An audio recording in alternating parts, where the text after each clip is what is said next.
Good afternoon and welcome to the National Press Club. My name is Mark Hamrick. I'm a broadcast and online journalist with the Associated Press, and I'm the 104th president of the National Press Club.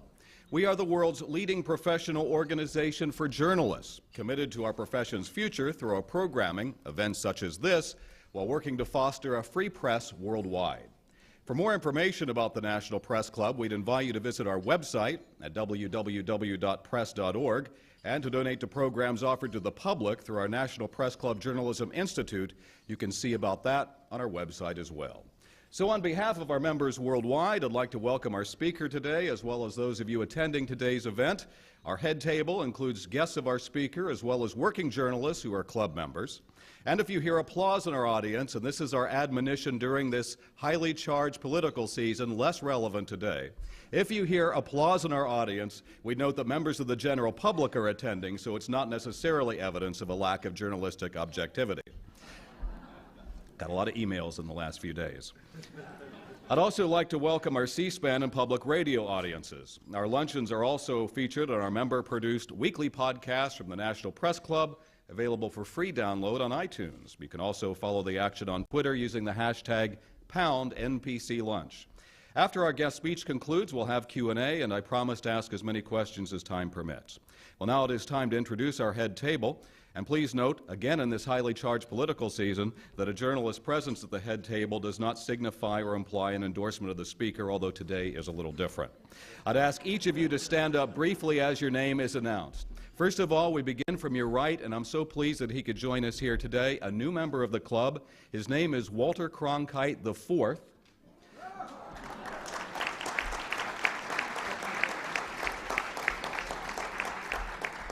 He is a broadcast associate at CBS News, and he is grandson of the great Walter Cronkite. Great to have you here.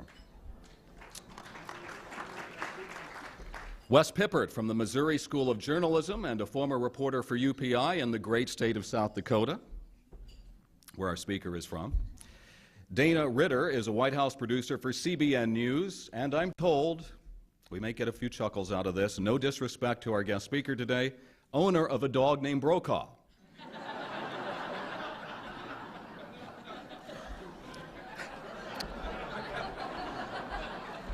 We'll have rebuttals here momentarily. John Fogarty, a retired journalist and our NPC president from 1984. John, great to have you here today. Nell Minow, she is a writer on film, broadcast criticism, and corporate governance, and the daughter of the great Newton Minow, who talked about television being a vast wasteland. I think he'd give our head speaker a pass on that point here today. Nia Hawkins is a broadcast producer, online video journalist with the Associated Press. Skip over the podium for just a moment. Angela Greiling-Keene is a reporter for Bloomberg News, and she's filling in as chair of the Speakers Committee, and she's also our club membership secretary.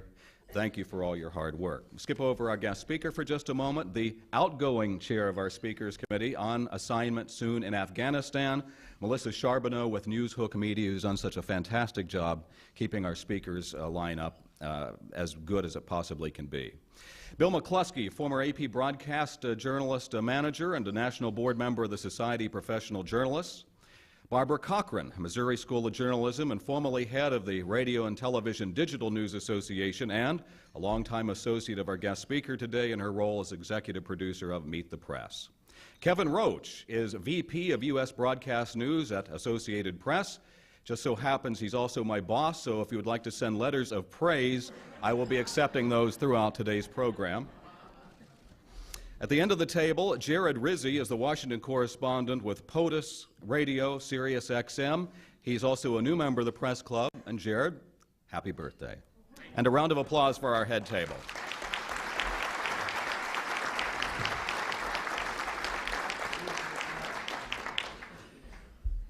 If you're a member and you walk around the halls of this more than century-old institution, you will see priceless photos depicting history of our club and our profession. And there are a few individuals depicted more than once on those walls, and our guest speaker today, like FDR, is one of those. He has spoken at our luncheons and is a winner of our Lifetime Achievement Fourth Estate Award. And if you'll indulge me for just a brief personal story, I have him to either thank or to blame for this career in journalism, because it was during the administration of President Ford that I saw two network stars, Tom Brokaw and the husband of our guest today, Barbara, John Cochran, holding forth at a presidential news conference in Topeka, Kansas, where as an impressionable youngster I became fascinated with the work of broadcast news, and they were camped outside the ballroom of the Ramada Inn, and I decided to get in the business anyway. But seeing that, I did set my sights on the business, and while I have you to thank for that, Tom, I'm not so sure my wife would say the same thing. For decades now, Americans have had breakfast with our guest, perhaps dinner or even a nightcap. He hosted the Today Show, was of course the longtime anchor of NBC Nightly News, and frequently serving as the host of primetime feature specials. He is here today to talk about his new book, The Time of Our Lives, examining the past, present, and promise of America. And he will give us his unique perspective on this current point in history and tell us what he thinks about the great divide in our political climate. Many of you are familiar with his remarkable story. A native of South Dakota, he married Miss South Dakota, and they will soon celebrate their 50th wedding anniversary. His first TV news gigs were in Iowa, Nebraska, and Atlanta. He joined NBC News in Los Angeles in 1966 as a reporter and would anchor at KNBC. We're told that he has covered 11 presidential elections. He was NBC's White House correspondent during Watergate, and he pivoted with ease then to host the Today Show. In 1983, he became the anchor and managing editor of the Nightly News, where he remained until 2005.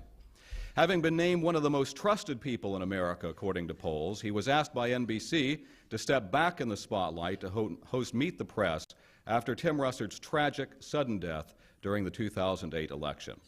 He has won every major award in broadcast journalism, and as we say, members of our club know well that he is winner of the Fourth Estate Award given during a very memorable evening here in 2003, that same award given to Jim Lehrer just a few days ago at this very podium. With his trademark Midwestern style, not unlike that of CBS's Walter Cronkite, our guest is a natural storyteller, whether on the air or between the covers of a book. In 1998, he had a breakthrough achievement with his popular book, The Greatest Generation. It has been ranked among the best American cultural histories of the last century, and he has easily emerged from a career capturing history on the fly to one taking a longer view. Other successful books have followed, while remaining present on the air for NBC News. While he has been less than complimentary about baby boomers, he has remained appropriately neutral on politics. Several years ago, Rush Limbaugh referred to our guest as a self-hating liberal. Well, in his new book, and this is a classic response, he says, Rush, of all people, should know that those of us who make a very good living listening to the sound of our own voices are incapable of self-hate. We think we're grand. It's not often that we have the opportunity to have such a prestigious member of the National Press Club address our audience today, and we're pleased that he's willing to return once again. Please give a warm National Press Club welcome to Mr. Tom Brokaw.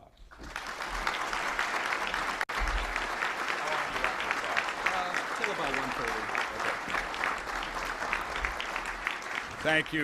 Thank you very much. The other piece of that was the response to Rush is that when I said we think we're grand, and that I include Rush in that fraternity, actually, which is true. Mr. Cronkite, welcome. It's grand to have you here. Your grandfather was not only a great friend, but he was the godfather of a small club to which I belong, were people who were once the anchor of the evening news. And although this audience knows your grandfather very well, I'm going to share with them a story about your grandmother, who was one of the most favorite people that any of us could ever have the privilege of knowing. I'm sure you would agree with me. I always said that Walter steered a steady course in part because he had as his first mate Betsy Cronkite. If there's an oxymoron in American life, it is humble anchorman. We just don't exist, quite honestly. And we count on our wives to kind of let the air out of us at the right time. Meredith certainly plays that role in my life. And her idol was Betsy Cronkite for a couple of reasons. One was when the Cronkites moved from a townhouse where they had lived for a long time into a high-rise in New York after about 3 months, Betsy said to a friend of hers, you know, I kind of miss the old place. And the friend said empathetically, well, of course, Betsy, you raised your family there and you had so many good years there. And Betsy said, nothing to do with all that. We had a backyard. I could bury all those damn plaques that Walter kept getting. Walter and Betsy and Meredith and I were at the Kentucky Derby one year, and it's kind of a death march when you have the kind of visibility that we do, and we were there for our affiliated stations. It begins with drinking on Thursday morning, and by Saturday night we were at a black tie dinner, and Walter came over to me and said, "How do we get out of here?" And I said, "Well, I have two friends who are Louisville businessmen who have always wanted to take the two of us up in a hot air balloon, and you can only do that at dawn, so we'd have to leave now." He said, "Go make the arrangements." And so I did, and at dawn the next morning, we're out on the outskirts of Louisville, Walter and I getting ready to get into the baskets to lift off in the hot air balloon, and half the town showed up, still in tuxedos, still with champagne glasses.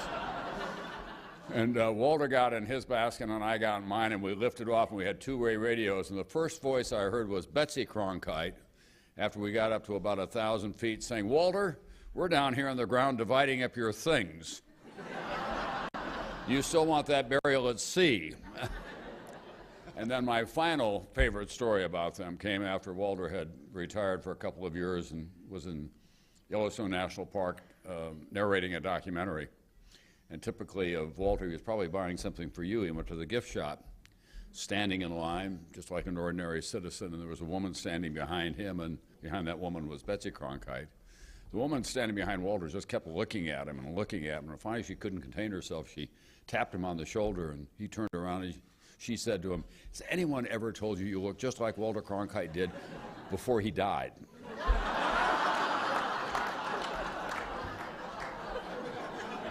Walter turned around and began to clear his throat. You know, his pride had been kind of injured. Now the woman's in a mild panic. She turns to the woman behind her, not knowing that it's Betsy Cronkite, and says to Betsy, "Walter Cronkite is dead, isn't he?"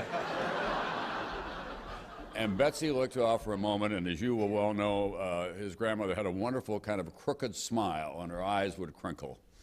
She smiled and looked at the woman. She said, "You know, if he isn't by now, the old SOB probably ought to be." That is part and parcel of what made Walter a great man, was that he had someone who kind of helped steer him on a steady course. I'll take just a few minutes of your time and talk, A, about how I wrote this book, and then B, about the craft that unites so many of us here at the National Press Club. I've been at this for a half century this next year. My marriage coincided with my beginning as a journalist in a very modest way in Omaha, Nebraska. And in the course of the half century, I've won the lottery, both professionally and personally. I have a wonderful family. We have had an extraordinary life, all of us. I have daughters of accomplishment and now 4 granddaughters. We only make girls in our family. And I've had the privilege as a journalist to cover stories at the police precincts of Omaha and Atlanta, all the way to summit meetings in the Kremlin and in China. And in the course of that time, I've never lost my sense of wonder at the change that we have all experienced. And that change was, for me, in some ways distilled in June of 2009, when I was interviewing President Obama in Dresden, Germany, as he was preparing to go to Normandy for the 65th anniversary. I had just been there the day before. As you might expect, I've spent a fair amount of time there, given the fact that I wrote about the greatest generation. So I was waiting to interview the new President of the United States, our first African-American president, thinking about all the change that I had witnessed. I was born in 1940, standing in Dresden, which had been firebombed to the point that it was almost completely leveled at the end of World War II, then spent the next 40 years behind communist lines, and now the city was rising Venus-like out of the rubble of that time and the oppression of communist rule. I had just come from Berlin, where I'd been the night the wall came down. Berlin was the most exciting city in Central Europe, very cosmopolitan, vibrant once again.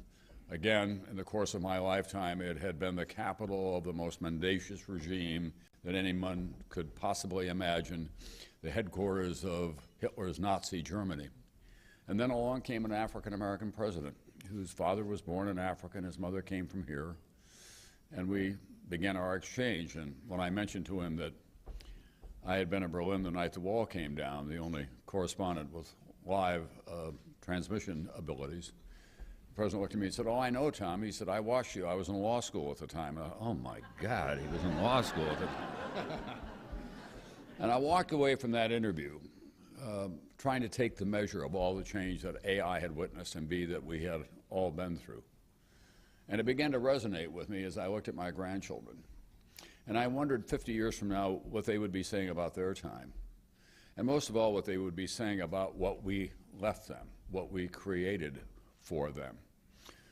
As many of you in the audience know, when you begin to write a book, you think you have a firm idea of where you're going to go, but you find that the journey really becomes an adventure, because with every page, as you finish it, you have new thoughts about the direction in which you want to go. This book, for me, really came down to two questions. One was, what happened to the America I thought I knew? And the second question came from people that I encountered as I went across the country, who would say to me, "Mr. Brokaw, do you think my children will have a better life than I've had? I worry that they will not." That question is at the heart of the American dream for so many families. They come here hoping that succeeding generations will have better lives than they've had. Certainly that was the case of my family. My mother and father came out of the depths of the Great Depression. My dad dropped out of school when he was 10 years old to go to work for a Swedish homesteader because he was a large, strong boy, and he became a master operator of heavy construction equipment and could find work, but it was not easy. My mother's family farm dried up and blew away from them, and it was seized by the bank in 1932. She was 16 when she graduated from high school, one of the brightest women I'll ever know, and college cost $100 a year, and there was no way that she could possibly go. She wanted to be a journalist, it turns out, and so she's lived out her life through me in so many ways and has been a guide. But I thought about the change in their lives and then the change in our life. And my parents always saved for me to go to college. They had hopes that their sons would have a better life than they will. And as I began to write the book, I thought maybe we ought to recalibrate that question, because I think at the root of it, historically, has been the expectation that succeeding generations will live better economically. They'll make more money, they'll have better homes, more cars, more toys. Obviously, there is a finite capacity for all of that. And so what I attempt to do in this book, in many ways, is to get us collectively, wherever we're from, whatever we believe politically or religiously or culturally, to kind of have a national dialogue about what it is that we want to leave behind. And I think that you begin with that question of what kind of values do we want to leave behind? What kind of economic opportunity in the workplace do we want to leave behind? How do we expand the tolerance that took such a quantum leap forward as a result of Dr. King and the Civil Rights Movement? How do we fit in to a smaller planet with so many more people? How do we use this transformative technology that is available to us all at our fingertips now to make this planet a better place? And it was in that fashion that I launched this book. I begin really with the need to do something desperately about American education. What is most encouraging to me is that that is a subject that is now on the table. And for too long, we had kind of a two-class system. Those who could afford to move to the suburbs or sent their children to private schools. The rest of America in the inner city and the lower parts of the socioeconomic classes were stuck with a kind of one-size-fits-all warehousing education. Education is the currency of the 21st century. At least we are talking about it, and here in the nation's capital attempting to do something about it as they are across the country. But we've got a long way to go. In China, every 8th grader is required to take math, physics, and biology. In America, only 18% of high school students take those courses.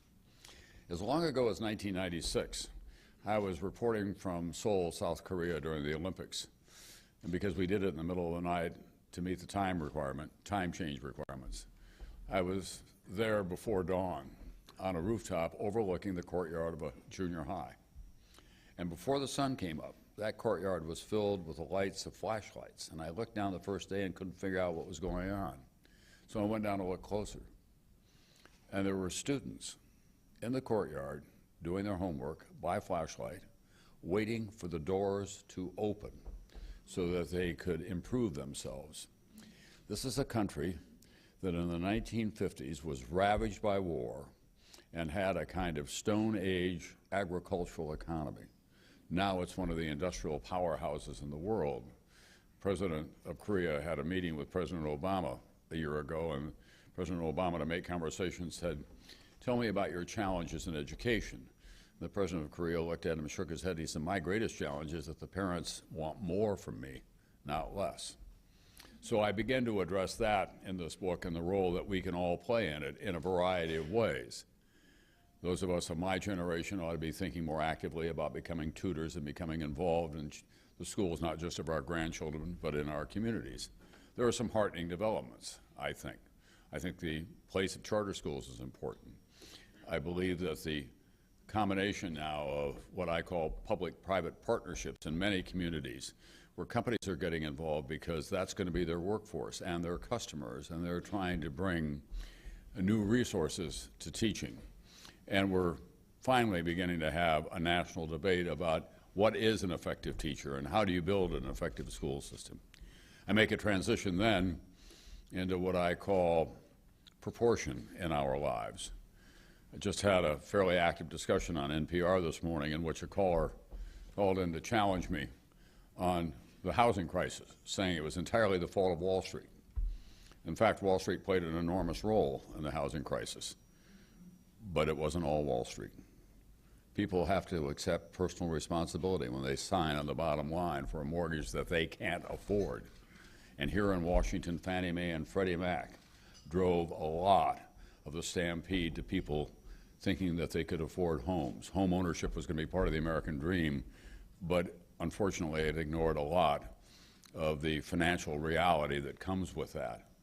And it continues to be a heavy burden in economic recovery in this country. And then the subject that will be of interest to so many of you is this extraordinary change that is going on in the profession in which I've spent most of my life, journalism. I liken it to the second Big Bang, the impact of this new technology. We have created an entirely new universe out there, and we're at the moment trying to determine which of these planets will survive and which will drift too close to the sun, which will merge with others to support life as we have known it as journalists, and how will it finally work itself out so there is a kind of orderly universe in which we can know where we're going. At the same time, I find it exceptionally exciting. When audiences say to me, "What happened to the journalism I thought I used to know when Walter and Chet and David and you and Dan and Peter were there?" I say, "I'm going to surprise you. There is a richer menu of information out there now than there ever has been, and it's available at a keystroke. But you can no longer be a couch potato. You have to get up in the morning and not just retrieve the daily newspaper and watch a little bit of the Today Show and come home at night and watch one of the evening news broadcasts. To be a fully informed citizen, you've got to develop, if you will, a kind of personal filter system for the information that is coming at you all day long, with which you're being bombarded. What is reliable? What has integrity? What's the political motivation of this particular website? All the newspapers now have websites of one kind or another, and those are still works in transition. The same thing is true in my business, both over-the-air and cable broadcast journalism. So we're working our way through it. The test ultimately always is, however, how reliable is the information? What's the integrity of what we're seeing and absorbing? And that's going to require more vigilance on the part of those of us who are on the receiving end of it. And we should have no less than an expectation of that. But the fact is that the reach is so much greater. Even while traveling, I can get up in the morning, click on, read the Financial Times from London, read the latest release from the Saudi Foreign Ministry, go on the website of the Council of Foreign Relations and see overnight developments in the international field and read a couple of papers, to say nothing of the broad range of papers that are available to us in this country. I even read the Yankton Press and Dakotan from time to time, just to see how the old high school football team is doing and how my friends are getting along out there. They've got a terrific website. Finally, what is most important about this exceptional change that we're all witness to and we are a part of as catalysts and as practitioners is that the place of journalism will not and should not go away. It's critical to free people everywhere. And that cannot be lost in the debate about journalism. Free people still require a forum where they can retrieve information that is useful to them to make decisions that affect their lives and their nation and their communities. And we must kind of redouble our efforts to make sure that the culture of journalism remains intact and that its place in the public dialogue is prominent and defensible. Just this past week, obviously, we have been witness once again to what I think is one of the fault lines of American journalism at the moment, and that is that it's become kind of an echo chamber. Something like the Herman Cain accusations and episode get into the system and they squeeze out almost everything else. There's a kind of lemming-like journalistic pattern that develops in which everyone chases the same story. The fact of the matter is that Herman Cain decided to run for president some time ago. Where were we in going back to find out what his history was? He had a fairly prominent role in America as the president of the Restaurant Association. He was on the board of the Reader's Digest Association. There was a time, not so long ago, when anyone who declares for president can fully expect to be the object of a series of reports in the Washington Post or the Wall Street Journal or the New York Times or on television. No longer. Now it's just everybody chasing candidates around the landscape or at debates, and then when something happens, playing a giant game of gotcha. So I do think that that may be a place to begin.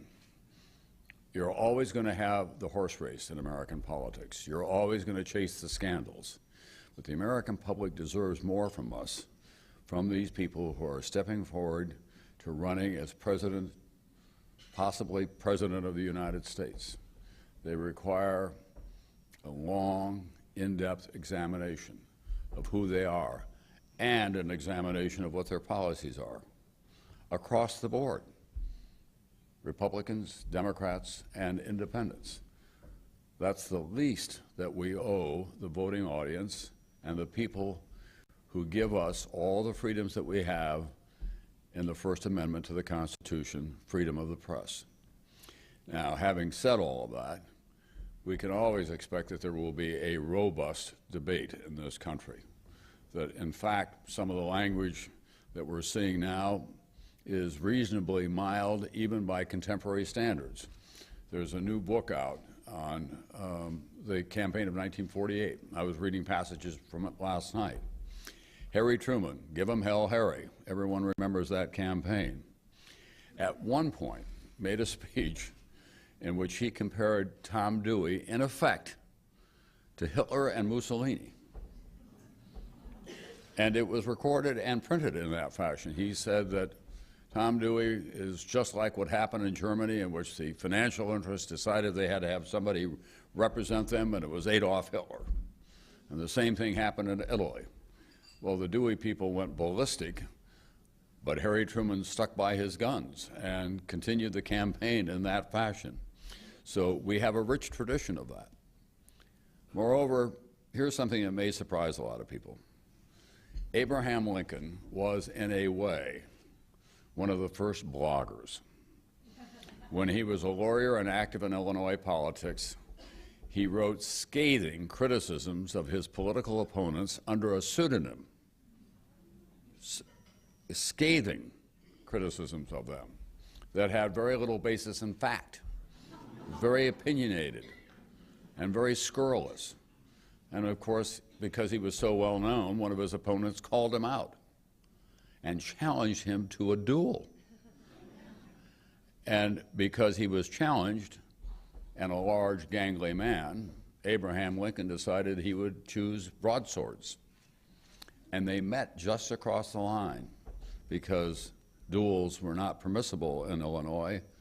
They met in Missouri at dawn, and thank God, wiser heads prevailed and got the duel called off. But it was provoked by A. Lincoln, blogger, using someone else's name. So it's worth keeping all that in historical context. And finally, I'll share with you two stories that are the conclusion of my book. One involves my grandchildren. Meredith and I are big outdoors people. We're backpackers, and I've climbed a lot. She's a big horsewoman. We couldn't wait for the grandchildren to be just old enough that we could take them into the backcountry of Montana. So we rushed it a little bit when they were just 7 and 5, our two oldest. We decided that they should go on their first camping trip, and we took them up a trailless area into the wilderness near our ranch to a very backcountry, very rudimentary cabin that's on our property. There was a little bit of whining on their part about the insects and how hard the trip was, but we got there, had a big cookout, and at the end of the cookout, Meredith, who's called Nan by her grandchildren, said to them, okay, Clara and Meredith, you're going to sleep in the cabin. It's just a tiny cabin where cowboys would hang out during roundup time. And Tom and I will be just outside in our sleeping bags. And we gave them their little headlamps and tucked them into their sleeping bags. And you could see that they had a lot of questions, but they weren't raising them. So Meredith and I went out and got in our sleeping bag just outside the tent. We could hear a kind of whispered, urgent conversation from inside. And the youngest of the two suddenly came out and stood on the porch and looked at the two of us and said to Meredith, Nan, we need an adult in here now. I think that may be a metaphor for the country. And then finally, the anecdote that follows that is that I always learn something from the wild, from nature, when I'm in Montana. Every year there's some kind of an enduring lesson that I learn from the animal life, or from the storms that blow through, or the floods that we have, or the severe winters. The most memorable one for me came about 4 years ago when our river was very high, almost at flood stage because of snow runoff.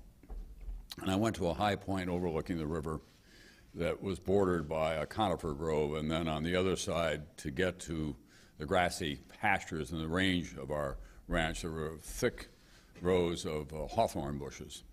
And out of the conifer grove came about 12 elk cows and their newborn calves. And they stood and looked at me. I was about 200 yards away at that point and decided I was no threat. So the mother cows led these newborn calves into this very, very high and strong raging river. And they swam across, and the calves were having a hard time thrashing their way through the hawthorn bushes.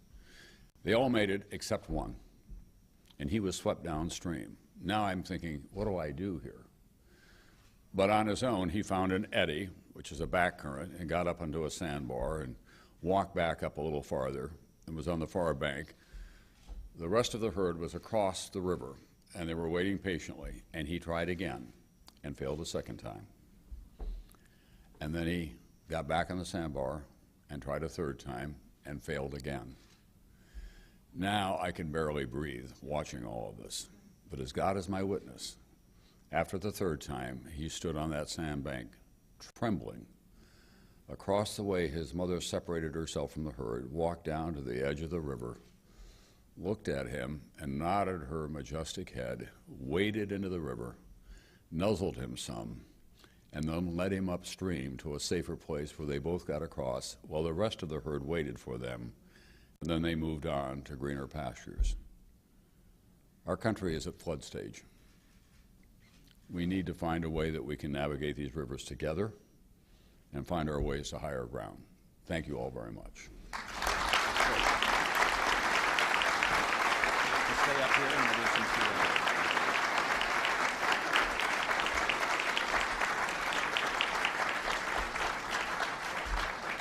Thank you very much, Tom, and it's a real pleasure to have you here today. A lot of smiling faces in our audience.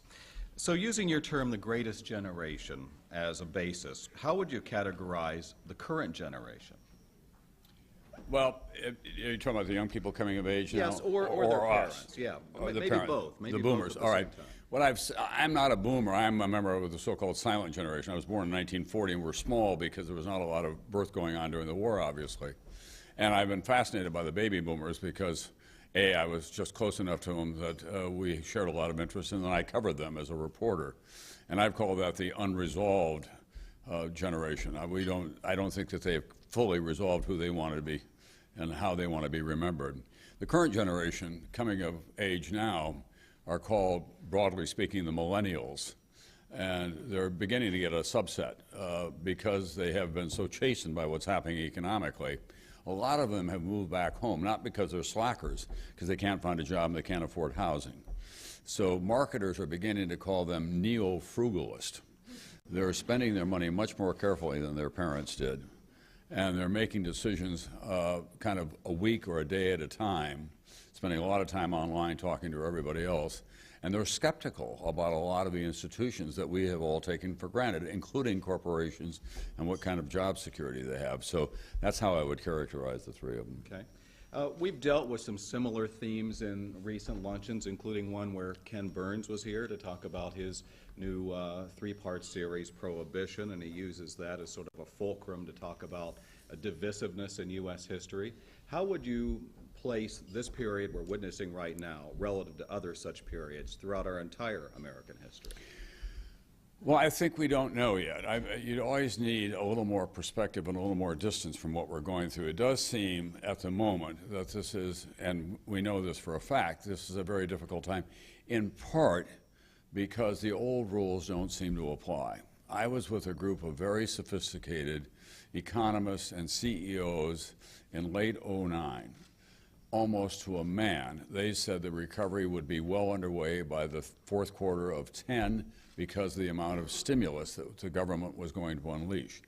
Everybody underestimated the depth of the housing crisis and the systemic quality of unemployment in this country, about companies learning how to do their job and make money with fewer workers. Moreover, everybody also underestimated the kind of ruthlessness and what turned out to be the inefficiency of Wall Street with its instruments in which they were just trading money. We've got 40% of our economy now, I think, is made up of financial services. Doesn't make anything. They just trade a lot of instruments. And then finally, everyone underestimated the connectivity in the global economy. Whoever thought that when Greece got a cold, we could get the flu? But that's really what's happened, is that everything is so tied together anymore that it races around the world in an extraordinary hurry. On the political climate, obviously, we started to see some interesting things happen with the Tea Party movement. Seems to have now been garnered a response from the Occupy Wall Street people. In terms of the political environment that we're in, and obviously, you sort of came of age in terms of your career during Watergate. That was a rough time as well. How does this feel to you now, and going back to the time that you referenced with Abraham Lincoln? Well, 1968 was a very difficult time. This country was deeply, deeply divided by the war primarily and by the counterculture and what was going on in the streets of Chicago and other places. And the war was a real cancer in American life. We lost 16,000 people in Vietnam. Think about that. In that 1 year alone, Lyndon Johnson was forced to step down.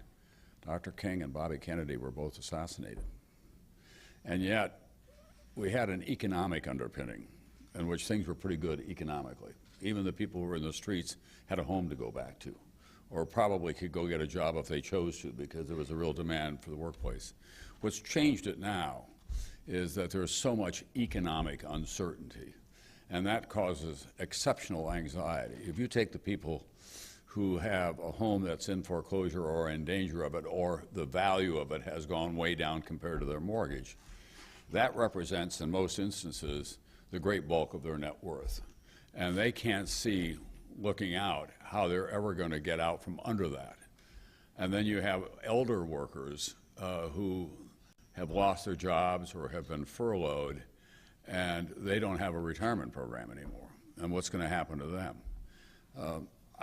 We had a pretty lively debate on NPR because I have been critical of the AARP and its new ad saying, we're the AARP, we're 50 million strong, don't cut our benefits. Remember, we vote.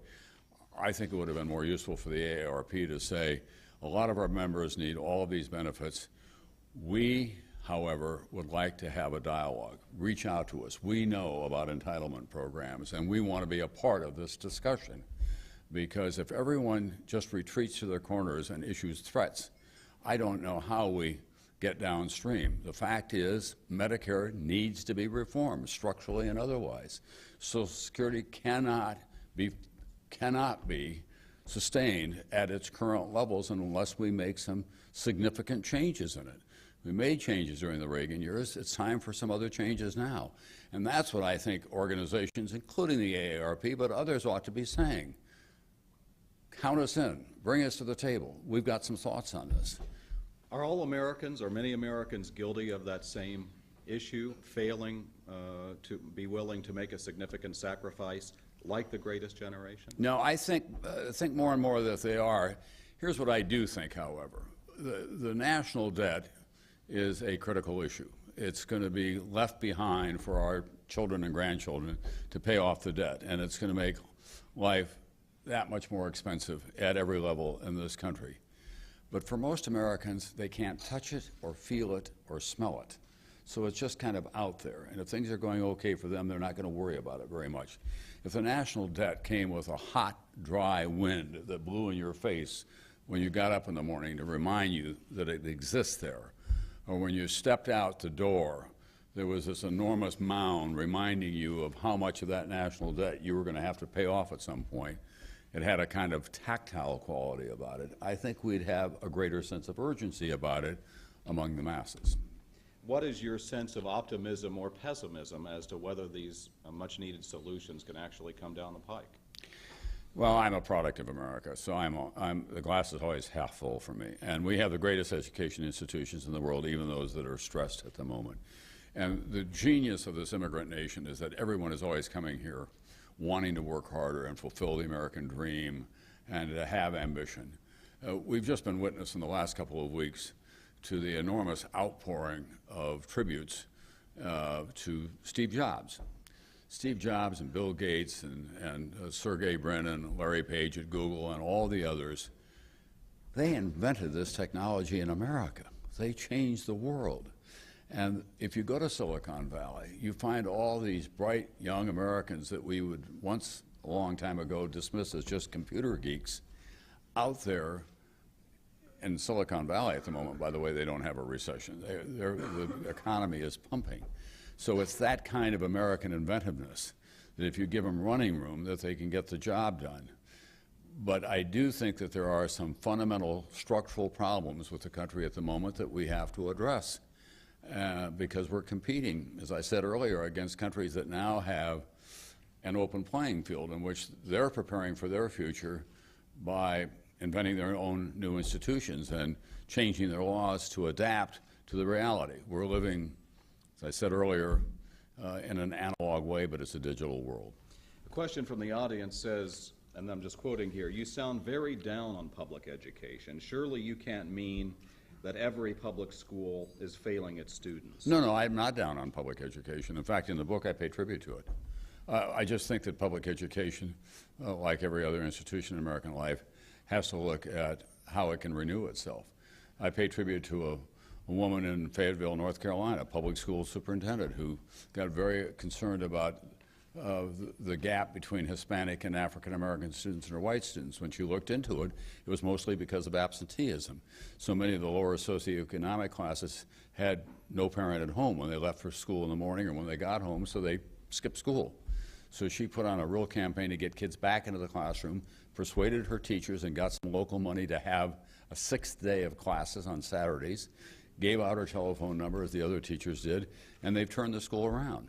I work with a school in the South Bronx in New York, an elementary school.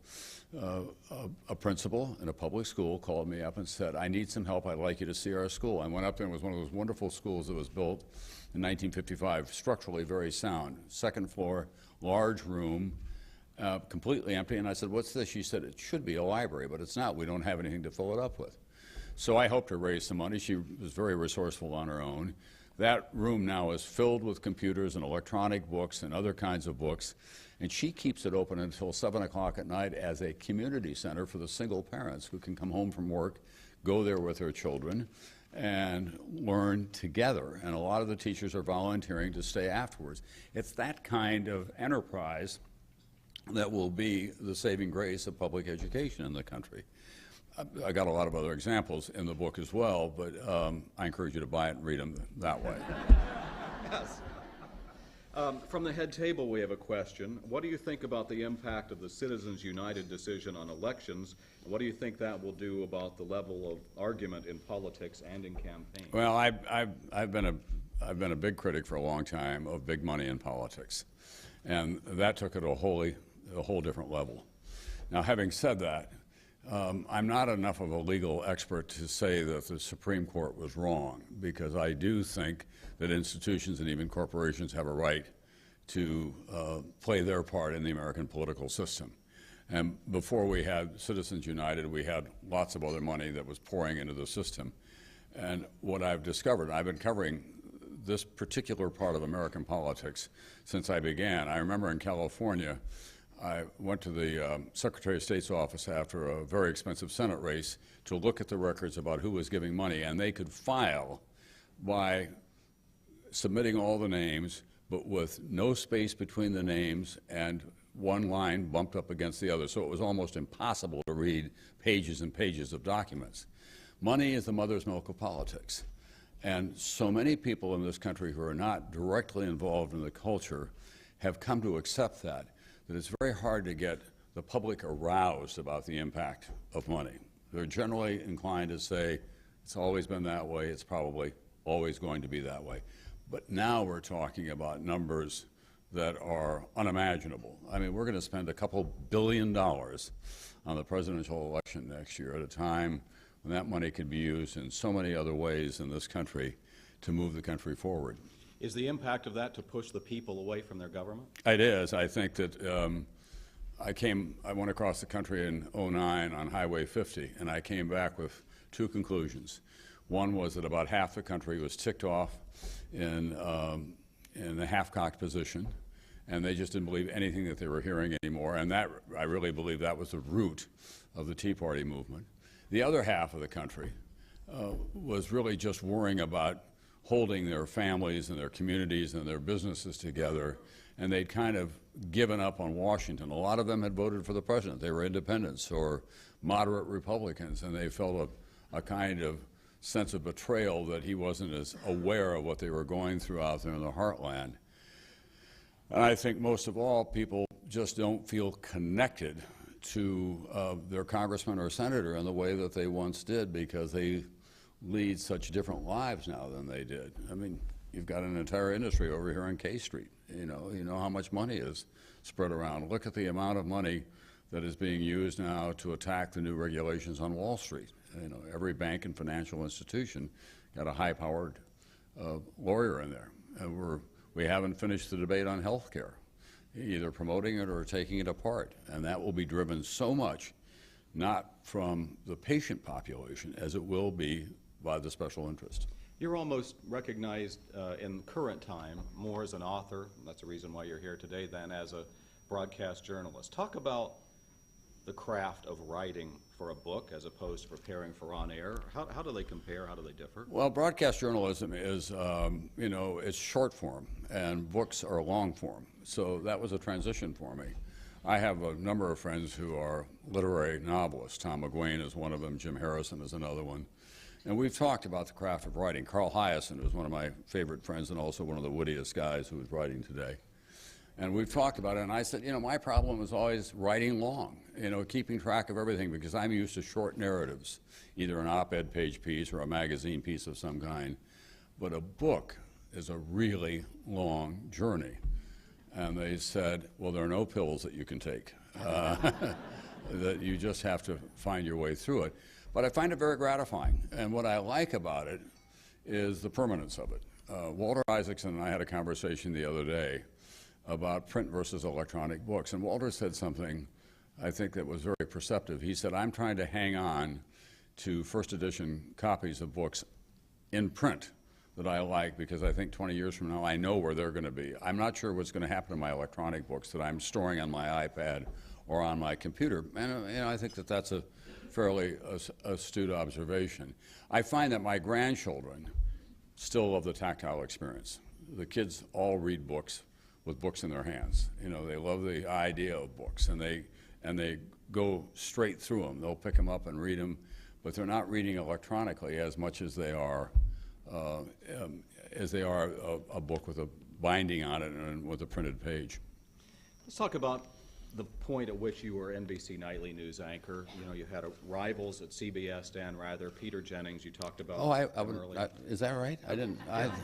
We do have some young people in the audience who might not be as aware of that as people like I am. It was only 6 years ago. Some have thought that sort of the stature of the network anchor can never be recaptured again. Do you think that's true?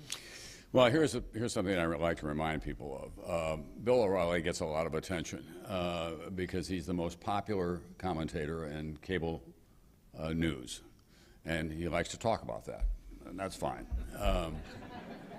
As the #1 cable news program, he has half the audience of Scott Pelley, who is ranked third in the evening news broadcast.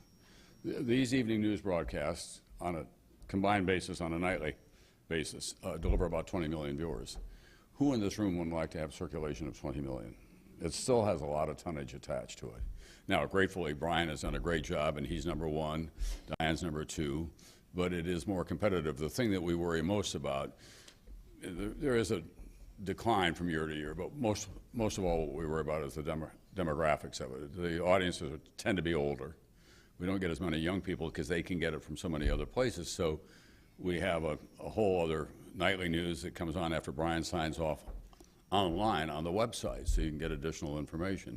And I think it's that mix that will probably prevail for a good long time. You don't want to overstate, you know, look, Dan and Peter and I all thought we were grand, just like I did with Rush, but we weren't perfect either. What changed for us, which was so exciting, is that we all grew up as correspondents, as reporters, and when we got to those chairs, satellite technology arrived simultaneously. So we could be anchors and reporters. We could get on the plane and go to the Philippines or Tiananmen Square or to Russia or Czechoslovakia when everything was changing.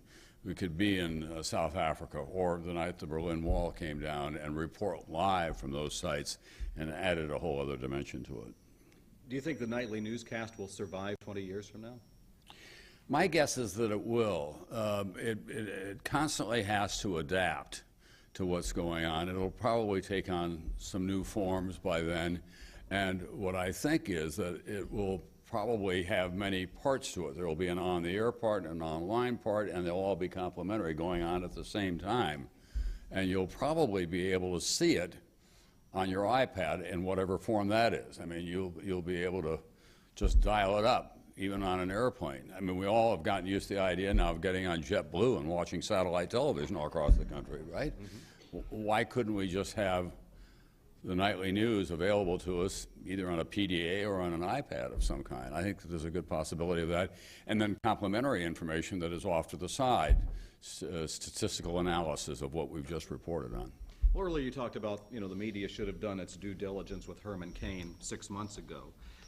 Is the media as a whole, newspapers, radio, television, missing a lot of stories because of the downsizing and all those operations and the attention to just trying to keep up with real-time news? I don't think it has anything to do with downsizing. I mean, it only took Bob Woodward and Carl Bernstein, 2 guys, to bring down Richard Nixon. The 2 reporters who went out there and went through card files and knocked on doors, and that's how you do real reporting. And actually, ProPublica, which is Paul Steiger's new outfit, has won 2 Pulitzers in, what, 6 years or 7 years with a staff of 34. Our Bloomberg representative was telling me you have how many people in the office? Over 200. Over 200 people in the Bloomberg Bureau. Bloomberg didn't exist when I was a reporter in Washington. So there's a lot of firepower out there. It's just how we use it. That's the real issue. We ought not to become just an echo chamber. Let me just say one other thing about that. I was on Jon Stewart last night promoting my book, The Daily Show.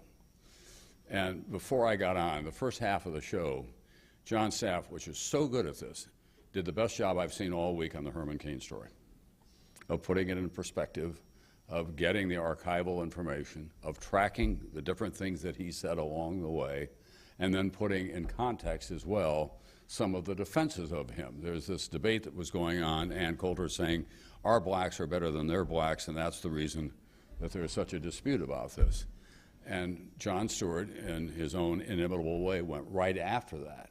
And then when, at one point, someone was suggesting that this was just an allegation against Herman Cain, and it was recent, John said it happened in 1990, it wasn't an allegation, in fact, there was a settlement made. That's the kind of reporting that we ought to be seeing, frankly, on all the cable outlets and all the news, traditional news outlets, because there wasn't anything loaded about all that. He was just doing a factual recitation of what had happened. Well, Tom, we're almost out of time. If you'll just allow me for a moment, I have a couple of last-minute housekeeping items to take care of. I'd like to remind our audience about some upcoming luncheon speakers. A member of your NBC Universal family on December 14th, Jim Cantori, the on-camera meteorologist, will be here to talk about extreme weather and the job to cover that. And between then and now, the U.S. Postmaster General Patrick Donahue will be able to address our audience about the crisis that's really affecting the U.S. Postal Service. Ask him if he can keep the post office open in Big Timber, Montana. That's the one ask him. Here's a card, okay? Now, because you do so much traveling, Tom, I know you've been at this podium before, but we have a new thank you gift, as small as it is, and that is the new NPC travel mug as a token of our appreciation. Thank you very much. One more question. Thank you. So the final question is, as we mentioned at the beginning, you'll be celebrating your 50th wedding anniversary next year. So what is the secret to such a long, happy marriage? When my daughter first got married, the oldest, my wife went to her and said, always make sure that you have your own space. And on one of our anniversary, Jennifer got up and said, I thought that was just great advice. Then I realized my mother has 5,000 acres in Montana. That's a lot more space than I'm ever going to have in a marriage. I do think that space, however you want to define it, is important. We're devoted to each other. We complement each other in so many ways. I say in the book, I'm in the vanity business. I'm kind of a cowboy in terms of my impulsiveness. My wife is a master at the fine craft. She's a great musician. She's a wonderful horsewoman, competitively, not just riding out across the prairie. She's an expert bridge player. She knits all this stuff for our grandchildren. You know, I'm at the other end of that spectrum. I'm out there, you know, raising hell as a journalist and doing the kinds of things that I like. And we fit together in a way. She still laughs at my jokes, which is an important part of it. And I still count on her to kind of have the long view. And most of all, what has been so important to our marriage is that I am in awe of how she's been a role model for our daughters by just being there for them and allowing them to develop as individual women without imposing her own self on them. So it's worked out very well. The fact is that we met when we were 15, and that's the equivalent of a moonshot, that you can make a marriage last for 50 years when you met when you were 15 years old in Yankton, South Dakota. I dare say I've met a lot of other people in the world. There's no one else that occurred to me that I could ever be married to, and I like to think she feels the same way. I think that's it. Name of the book, The Time of Our Lives. Thank you very much, Tom. Thank you. That was wonderful. Thank you.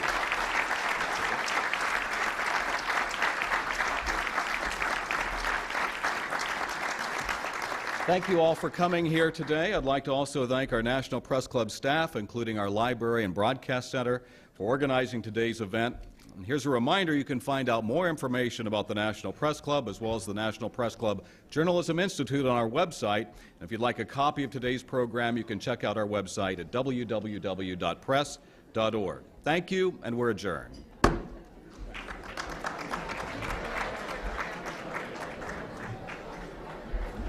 So we need to go right over there. Walter Cronkite IV.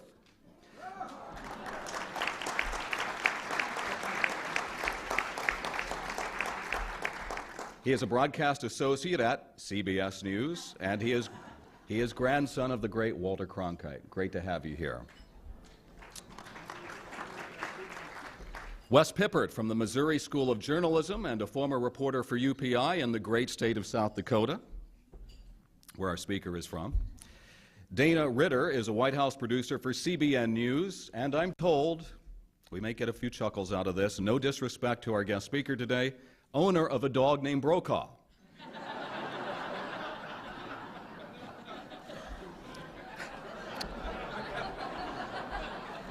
We'll have rebuttals here momentarily.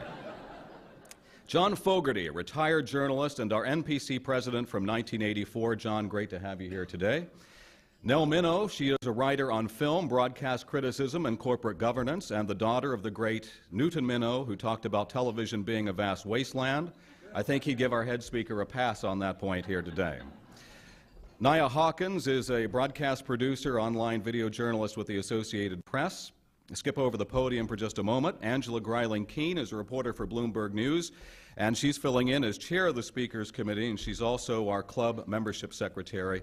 Thank you for all your hard work. Skip over our guest speaker for just a moment. The outgoing chair of our Speakers Committee on assignment soon in Afghanistan, Melissa Charbonneau with Newshook Media, who's done such a fantastic job keeping our speakers lineup as good as it possibly can be.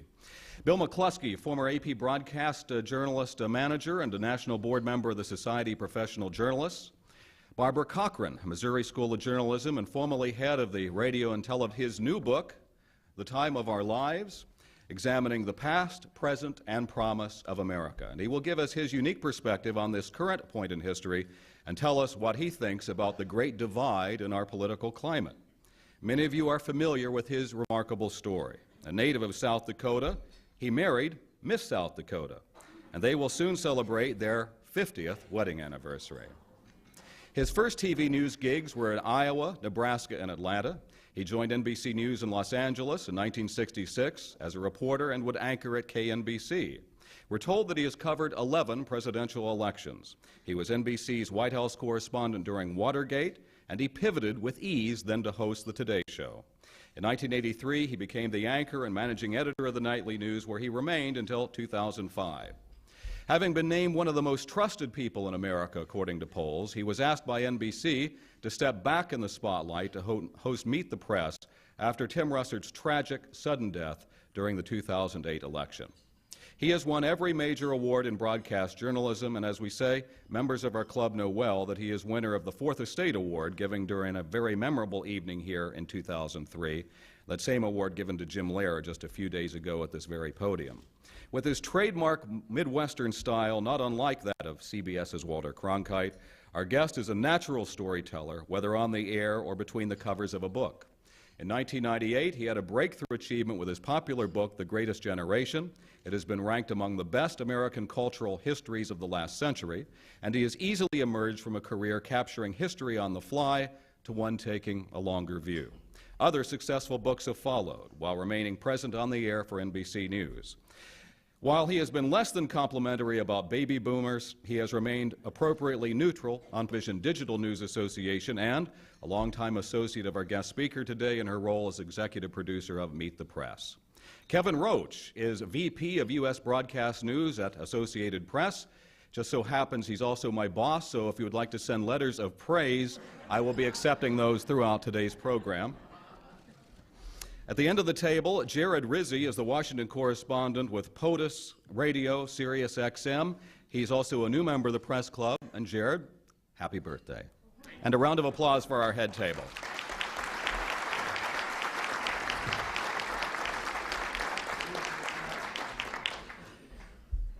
If you're a member and you walk around the halls of this more than century-old institution, you will see priceless photos depicting history of our club and our profession.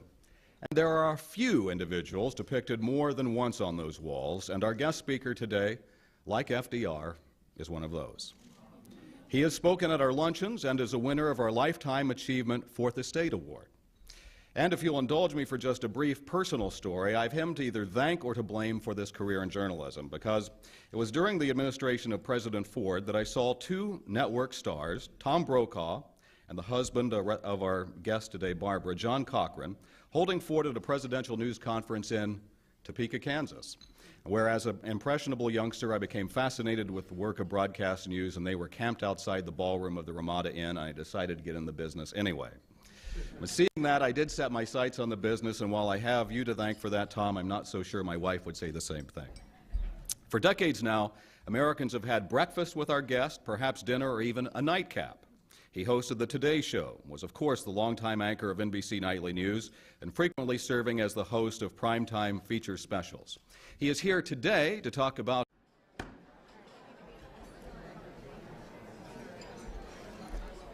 Good afternoon and welcome to the National Press Club. My name is Mark Hamrick. I'm a broadcast and online journalist with the Associated Press, and I'm the 104th president of the National Press Club.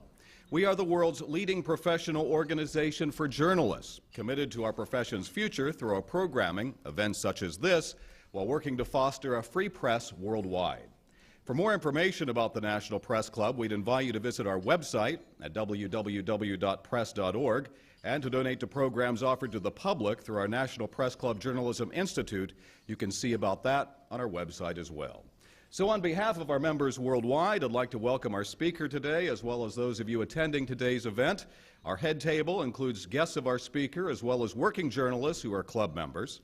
And if you hear applause in our audience, and this is our admonition during this highly charged political season, less relevant today, if you hear applause in our audience, we note that members of the general public are attending, so it's not necessarily evidence of a lack of journalistic objectivity.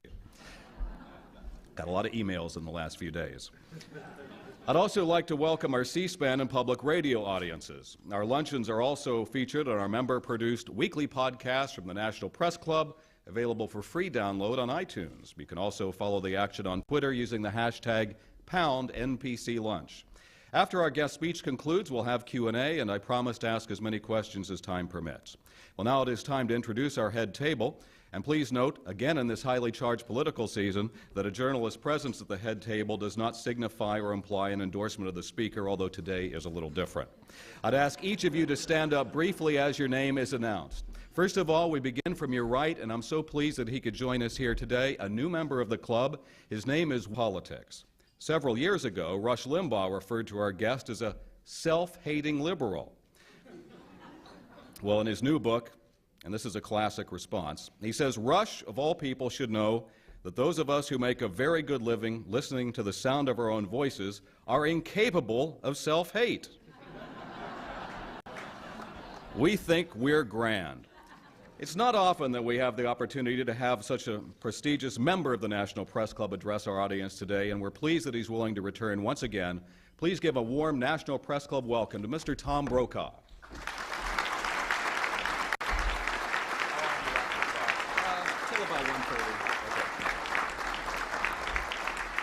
Thank you very much. The other piece of that was the response to Rush is that when I said we think we're grand, and that I include Rush in that fraternity, actually, which is true. Mr. Cronkite, welcome. It's grand to have you here. Your grandfather was not only a great friend, but he was the godfather of a small club to which I belong, were people who were once the anchor of the evening news.